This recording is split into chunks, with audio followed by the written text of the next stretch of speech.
So I wanted to talk about the college football playoff again. That was my first reaction to it. Talking very quick about the top four teams.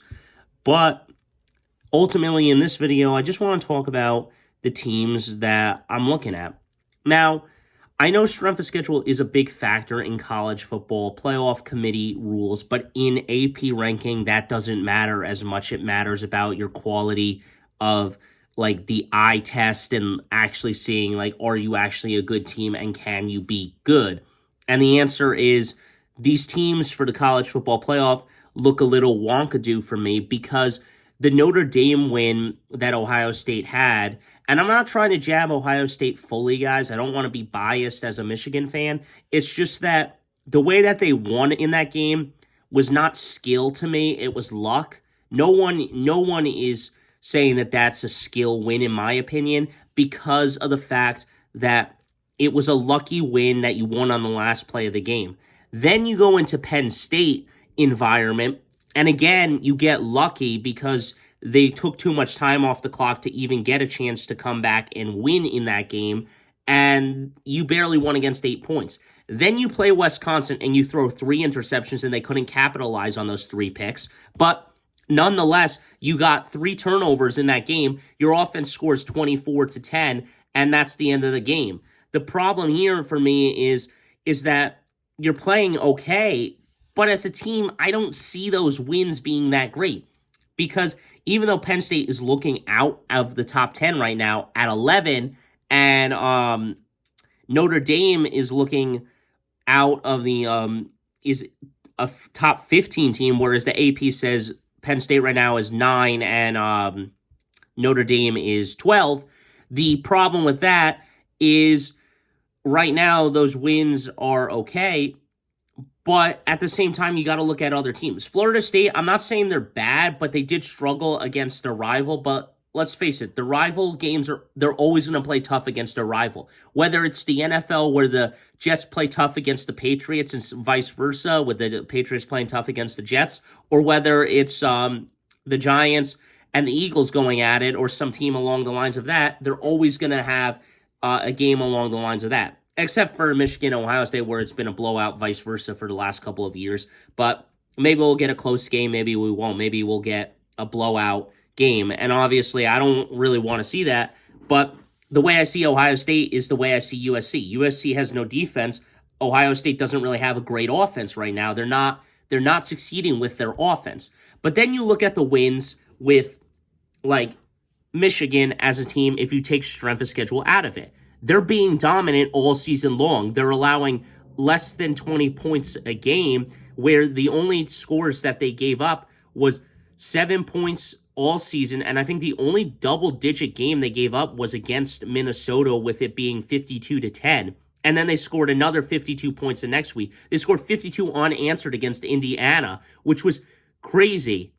Because when Ohio State played them, they struggled. They only scored 20 points. And Michigan dominated that game and scored 52 unanswered points, and Indiana never touched the end zone ever again. And the thing is that there's also another stat saying that Michigan defense is not allowed a point inside their 10-yard line, meaning that no team has actually been inside our 10-yard line to score. They either threw it from the 20-yard line and scored, or they threw it from they kicked a field goal from the 30-yard line. No one has scored inside our own yard line. So that's one thing about dominancy. Then you have Georgia, where they're struggling because their defense is allowing 20 points a game against weak teams like Vanderbilt and stuff, and they're struggling about that. So I don't know where to put these teams anymore. My explanation is all over the place with it. I'm just addressing what I see from these teams based off schedule and other things. The other thing I want to talk about is that why isn't Washington one of the top 4 teams? I don't want to take Ohio State out, but the problem is that Washington's top 10 opponent is still a top 10 opponent. They lost to Oregon. I'm sorry, they won against Oregon. Oregon lost to Washington by 3 points. The final score was 36-33, and it was a great slugfest going back and forth action, a ping pong ball game. Just a rally back and forth and stuff. and serving it back and forth as a pendulum swinging left and right. Who's going to take the cake at the end of the day? And Washington took it.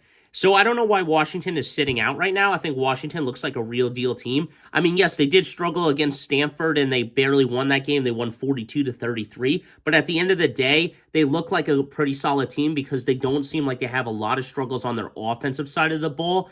But it's the same thing with like USC. USC has no defense; they have great offense and stuff, and that's why they lost these games, and they're not in the college football conversation right now, the playoff conversation. But I think eventually Washington's going to be in. I think the top four are definitely probably going to be, unless Missouri and Ole Miss find a way to upset Georgia. I think that you're going to have to take that Michigan 13-0 team if they beat everyone, which most likely they probably will because Ohio State is struggling right now, and they might take the one spot away from Ohio State if they beat the number one team in the country. And Georgia may fall out of the ranking. Washington may claim a spot, and Florida State will claim a spot. I think there's only 5 teams left undefeated. I think it's Florida State, Ohio State, Georgia, Michigan, Washington, and then I think there's Air Force, but I don't know where Air Force comes in this woodwork. They could get into the college football playoff as a team, but again, they are a military team, so one of the government's teams. But it's impressive to see those types of guys and that serve our country to actually be really successful in football as well. So we'll see what happens. We'll see where all these teams fall at the end of the season. But ultimately, I'm not worried about the ranking right now too much. I don't want to complain until probably like late November, like November 18th, when the ranking officially comes out one more time and stuff.